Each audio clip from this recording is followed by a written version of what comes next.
સુરતના ચોક બજાર ખાતે લૂંટેરી દુલ્હનની ધરપકડ કરવામાં આવી। લૂંટેરી દુલ્હન સહિત 2 લોકોની ધરપકડ કરાઈ।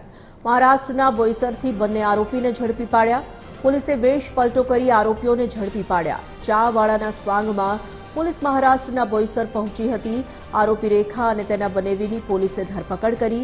ગેંગે અત્યાર સુધીમાં 3 લોકોને પિતાની જાળમાં ફસાવ્યા હતા। આરોપીઓએ લગ્નની લાલચ આપી રૂપિયા 1.30 પડાવીને ફરાર થઈ ગયા હતા।